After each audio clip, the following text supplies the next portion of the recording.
Yeah, man, that's the one and only DJ Chase, the pregame party Miss podcast, right here on WDJC DJ Chase Radio, YouTube DJ Chase TV, Spotify podcast, Apple Podcast, and download that DJ Chase Radio mobile app. But enough for all that, man. We got the one, the only, the talented, the lovely, the missus there, the CEO of Rose Garden Events, host, curator, Queens, New York's poet, spoken word artist, JRose in the building. How you doing, mama? Hi. That was a long title. I like it though. For sure, for sure. First of all, I want to start like this. We talk a little bit off air. How you feeling today? I am surviving. I made it. I made it here, which is really important because this is the last stop of my day. Yeah. And that's all I was like, I need to make it to 9:30 because Well, thank you for joining me real quick. I won't keep you too long, but you no, got it's the new you got the new spoken word album coming out. You talented, you dope, you fire. I've been knowing you for years.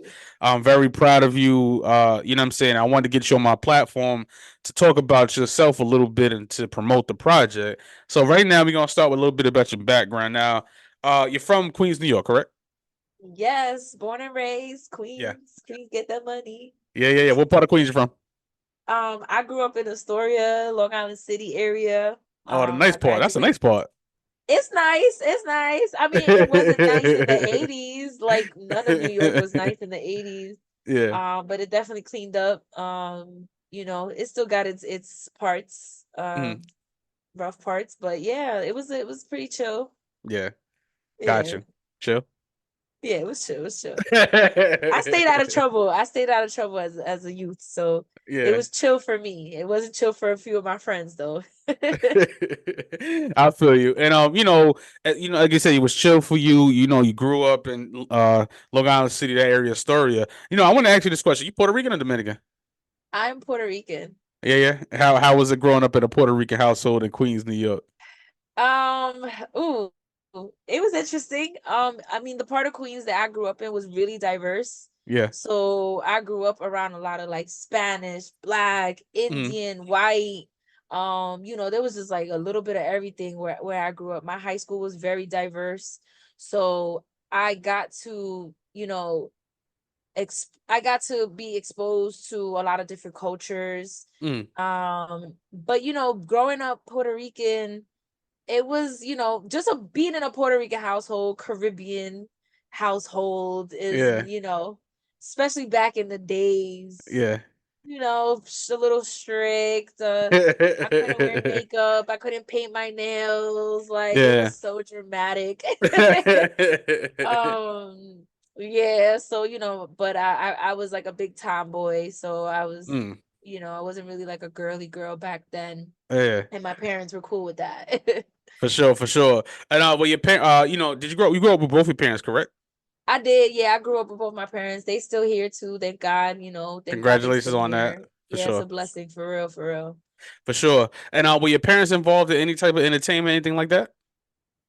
Um, you know, the first answer I want to say is no, right? But then Yeah, I'd be lying because I have to really think about it. And um, I remember like when I was in elementary school, both my parents started to like learn how to play the guitar. Like, they were like in their 50s trying to learn yeah, how to play the guitar.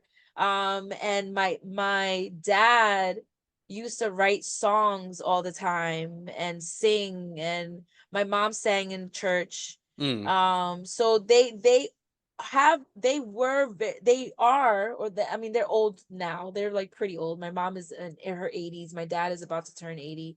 Oh, well, okay. Yeah, they're up there in age for real. Yeah, brothers and But sisters. Yeah, brothers and sisters, right? yeah, I got four Uh, brothers and okay. one sister. But because I'm so much younger than them, they were in and out the house a lot. Yeah, I grew up, trying to be cool like my older siblings, but then they wasn't really around here and there. yeah. But my parents are creative people. My mom used to paint a lot. She used to love Bob Ross, so she would watch his shows and Matter try of to fact, like. the calendar behind me is a Bob Ross calendar. Oh, It's Bob is Ross it? back Oh, there. look at that happy bush back there. That That's happy Bob Ross. tree. Yes. For So sure, for sure. yeah. so I didn't think about it till like the last couple years when I really was trying to reflect on where I get these like creative abilities. But yeah, my parents are creative people. My dad Yeah, wrote songs. yeah, He used to tell me stories and make up stories for me, like bedtime stories, and he would come up with like little songs and little limericks to sing along for his stories. And like, yeah, yeah, like, so I come from, my dad, especially my dad, is a writer. Like, yeah. he's a writer. He published his first book like 2 years ago. Nice, nice. Because you know what it was. The reason I asked that question was to more establish the trajectory of artists. Because most artists, we're all inspired from our parents. It starts at home. You know what I'm saying? Right. At what age did you start writing poetry? I actually started writing poetry when I was in high school. Mm, I was about 16 years old. But I had already been a good writer. I just didn't really know that I was a good writer. So, or I didn't, like, even though my dad was a writer, he wrote songs and poems and stuff like that. Like, my parents never really recognized like those skills in me. yeah. So when I went to school, if the teacher didn't tell me that I was a good writer, I wouldn't know that I was a good writer. So like, Mm, I had won like a couple essay contests in elementary school, but it wasn't like a big celebration at home. So I never thought of myself as a good writer. yeah. And then in high school, I started writing poems. I was a big hip hop head. I love lyricism. Like, that's heavy on the wordplay. For sure. So that kind of like led me to start writing poetry when I was like 16 years old. So a long time ago. Got you. Got you. For sure. For sure. And I want to ask this now. What authors or poets, even it could be even artists, what poets I would say inspired you growing up? Who did you listen to growing up?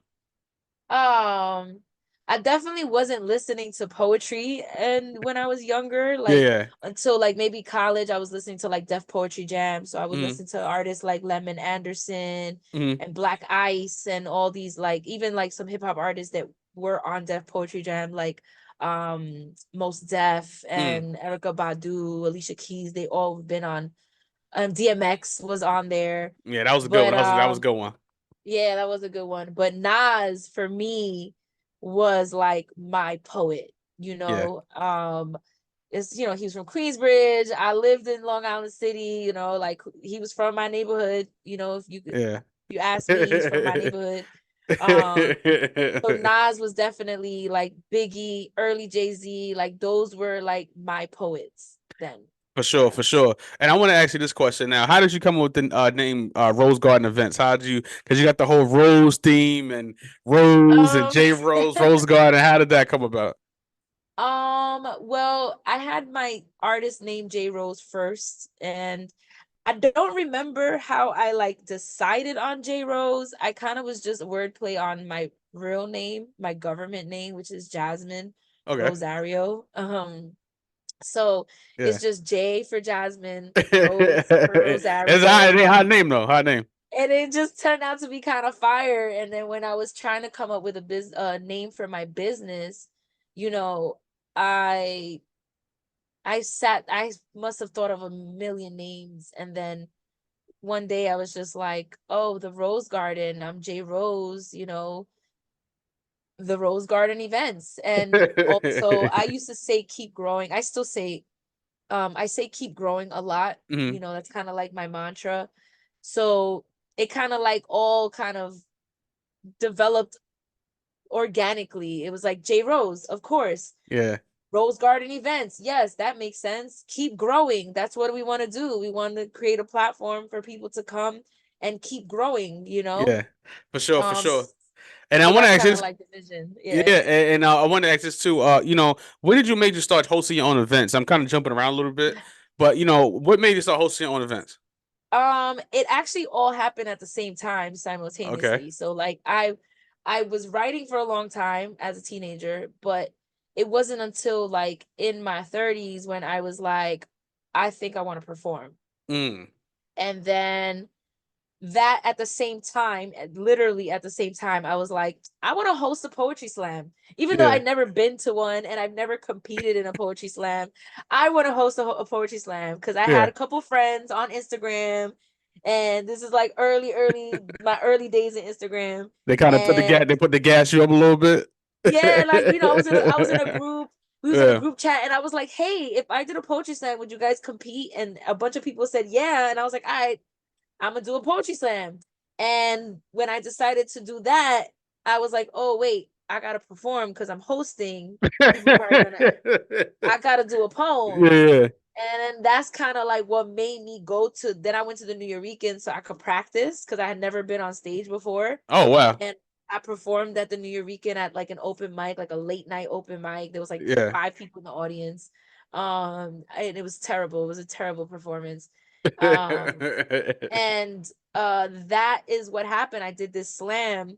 It was very successful. A lot of people came out to support. I mean, like over 100 people came out to this event. And it Nice. was my first event Nice. ever, as far as like creative and performance based. Mm, I was already doing like event planning. So I was mm. doing like birthdays and baby showers, Yeah. graduations. I was helping, doing that kind of stuff. So I kind of combined the skill of like event planning with my creative side. And that's when the Rose Garden events came out. But I wasn't doing events right away. Like I did this slam. I did like 2 other events that were okay. One Mm. wasn't successful. One like nobody came to that one. The other one was pretty good. Then I took a couple years off because life started life in, and I didn't know, you know, how to Yeah. balance everything. And then 5 years ago was when in 2018 was when I officially started the Rose Garden events as a business, Yeah. a corp, and that's when I started doing open mics consistently, and I Yeah. have not missed an open mic in 5 years. That's what's Um, up. even during the quarantine, like 2 weeks into lockdown, and I was like, all right, we going on Zoom. Let's do this open mic on Zoom. Like I wasn't Yeah, playing. because it was I was asking that, and you gave a great thorough answer. Was because at that point in 2018, that's when you realized, you know what? Because you're a professional. I would say you're a professional poet, spoken word artist. You know what I'm saying? Was it in Yeah. 2018 when you decided to be, you know what? I'm gonna do this because once again, you hear everybody be an artist, but you'll never hear nobody doing it professionally. You know what I'm saying? That's when you decided to professionally. No. 2018 was like I just want to do it, host events Yeah, and practice my poetry. yeah, And it wasn't until um right right before the pandemic happened, in 2019 I had lost a job that I had, and it was mm, like in the corporate world. I was a director of human resources, so it was very like corporate yeah, type of thing. It was very male dominated. I held one of the highest positions in the company, and I was mm, a woman, so it was hard to get respect in that kind of space. yeah. And when I lost that job, um already had come to a realization that like I'm just not meant to work for other people. And I For was like, sure. you know what? I'm gonna put everything I got into this platform. And the focus was the Rose Garden events. It Yeah. wasn't me being a professional artist. It was let me be a professional curator, let me be a professional organizer. And that's what I wanted to be known as. And then it wasn't until like 2 years ago, now going three, when I decided to like leave New York and perform in cities outside of New York. And that's what my next question I was gonna ask you. Now you're super. Yeah. You segue right into it. You know, you got so many accolades, more than I can count. You know what I'm saying? Like I said, I'm super proud of you. Where's been your favorite place to perform? Ooh, outside of New York? Yeah, I saw you. Yeah, Uh, it would have to be Philly. I'm in Philly like, well, I go to Philly like yeah. every Philly's where it's at. month, Philly's yo. where it's at. I'm Yeah, always in Philly. I love performing out there. I got a great audience and crowd fan base out there. Like they really love me out yeah. there. Philly show love. Um and they come to New York too. They come to Yeah, New York to show love.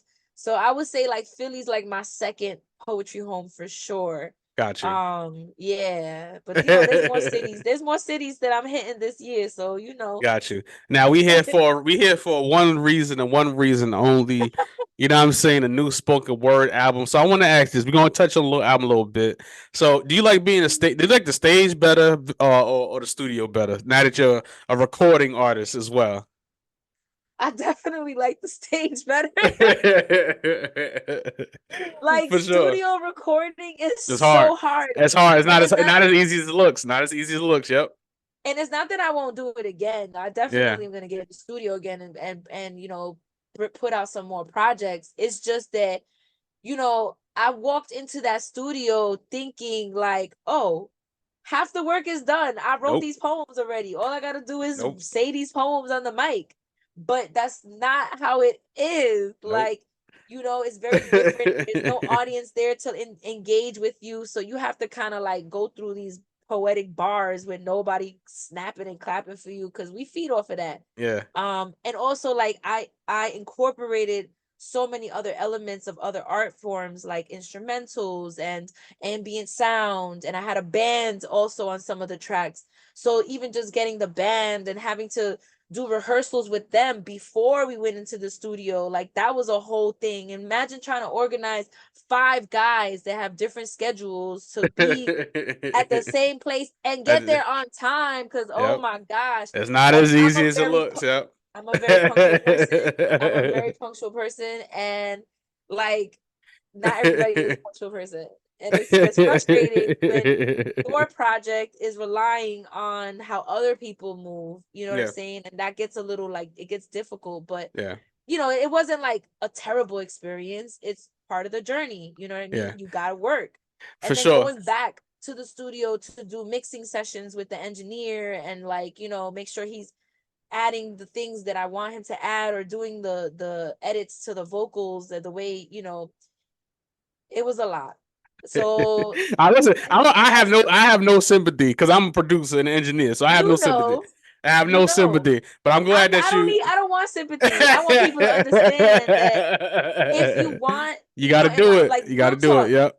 real talk, especially for spoken word, right? Because music recording artists, they know that this is not an easy thing, right? Yep. They already know before they go into the studio it's going to be work.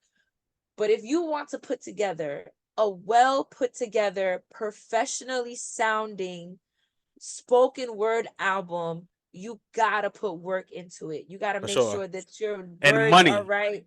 And the money. And money. Yo, paying for studio time, paying for Yeah. rehearsal time, paying for mixing and mastering. Like, people think they just go to the studio, pay for studio time, and now that's it. My song is recorded and I could drop it. No, the engineer has uh, to mix it and thank you. master it, especially with the instrumental instruments. And Yep. That's a it was lot. a lot of work. So how did Yeah. you come? I want to ask this now. This is a fly name, Pieces of My Crumbled Thoughts. How did you come up with that title? So my social media handle is My Crumbled Thoughts. Yeah. And I've had many people try to convince me to change my handle to something that says JRose, I agree with that. I agree with that, know, but I understand. I listen, a lot of people have tried to convince me. My argument is, if Yeah. Drake could be Champagne Poppy on social media, I could be My Crumbled Thoughts. Why can't I do it? Well, So I want to hear. I want to I hear know this I'm not answer. Drake. I know I'm not Drake. All right. But for me, that's what this world of poetry represents for me. Yeah. These poems are pieces of my crumbled thoughts. Yeah. And I wasn't always the type of poet that aspired to publish a book, right? That wasn't really always my goal, even though it is a goal for this year. I'm actually publishing my first book next month. Nice. Nice. But even years ago, I always said that if I did publish a book, I was going to title it Pieces of My Crumbled Thoughts. I've always had that title in mind for years before I even thought about an album, before I even said I'm going to do a book. It was more like, if I did, this is how I would title it. Yeah. So I always had that name in mind. So the album is called Pieces of My Crumbled Thoughts. The book is going to be called Pieces of My Crumbled Thoughts. Yeah. And it's because that's literally what this art for me represents. Yeah. All these random things that go through my mind, these emotions that go through me, this is all pieces of me. Yeah. And that's kind of where I got that from. For sure. And did you collaborate with any other poets on this project? No, it's just me. You? Yes. And a lot of people have asked me that, and I'm like, damn, I honestly collaborating with another poet on my album never crossed my mind. And I don't know if that's like real Nah, selfish, nah, nah, no, it's you not. know, I don't think so. I don't think so. Because it you want to show didn't. it's your first project. You want to My showcase you. Yeah, Right, it's my first project. yeah, These are pieces, these are poems pieces, because in poetry we'll say we call poems pieces, right? So yeah. when I go up to a stage, I'm be like, all right, I'm gonna do two pieces for y'all. So that's also why I called it pieces of my crumble thoughts. Got But you. you know, these pieces are like who I am. You There know you what I'm go. saying? And this is my first album, and Yeah, I wanted an opportunity for me to put my work out. And working, having another poet on my album never crossed my mind. It yeah, really didn't. It didn't cross my mind till after the album was already mixed and mastered, and I was like, damn, maybe I should have had a feature here and there. But I was like, yeah. Nah, nah. this is my album. Nah. Nah, one of my last questions before we get out of here though, too, you know what I'm saying? Pieces of my crumbled thoughts. The new video, Addicted, very sensual, very nice, very nice looking, seductive. Yeah, You know, yeah, I appreciate the poetry for men. You know what I'm saying? The appreciation for men on that song and poem. I don't call yeah. it song, I call it a poem, excuse me. It's You know, okay. yeah, I call it is it songs sometimes too. yeah, is Addicted gonna be on the project as well? Absolutely. It's the Gotcha. first single from the album that I dropped. The video dropped on Valentine's Day. It's a poem about being addicted to a person Yeah. and really like honoring and paying homage to like, you know, it was being addicted to like a good person. You know what I Mm, mean? Not a toxic person. yeah. Where a lot of times people associate addiction to toxicity. So Yeah. That's them young this kids. That's them young kids though that do that. That's them yeah, so youngsters. yeah, so this is like a good addiction. This is like, good a good healthy love. So that's what it's about, and it's out now. It's on YouTube, on at my YouTube channel at the Rose Garden events. Yeah, And yes, that album, that song is on the track, that poem is on the album, for sure. and it's also in the book. Got So, you. And my very last question, Miss J Rose, I'm gonna ask you this. Now you're an event curator, event host. You do indie spoken word. You teach at schools. You know, you teach the youth poetry. You went balls deep, as I would say, into poetry and being your own boss. You know, yeah. I ask this question to everybody. And what advice do you have for anyone getting into the music no, the entertainment business today? What advice would you give them? Ooh. Mm. Make sure that you create boundaries for yourself in this journey. um and it's not just boundaries for other people to respect, right? Because you got to create boundaries for others, but also to create boundaries for yourself, to like not overwork yourself, to be comfortable with saying no to certain opportunities. Sometimes we be so hungry for opportunities, and we take any opportunity that comes our way, and then you're like, I really didn't, this wasn't what I thought it was going to be, or I didn't get what I thought I would get out of this opportunity. And for me, sometimes those situations end up being a waste of my time. And Yeah. so it had I had, when I had I had more boundaries at that time, there's certain things that I would have said no to, like, nah, I'm good, or I would have asked more questions. So make sure you're asking questions when people are inquiring to work with you or book you. Ask the right questions so that it makes sense for you. Don't just take any opportunity that comes your way just because you're thirsty for it. Mm, Or just like, not all money is good money. So sometimes you just got to turn it down because it's just not going to bring you peace. It's going to disrupt your peace a little bit. for sure. So, create those boundaries. Don't overwork yourself. Like, don't rush your magic. Don't rush your art. Um, take your time with it, but also don't be lazy and don't procrastinate. So find that balance in, being productive, but also making space for yourself and having boundaries and resting. Because I definitely have had to force myself to take breaks sometimes. Mm.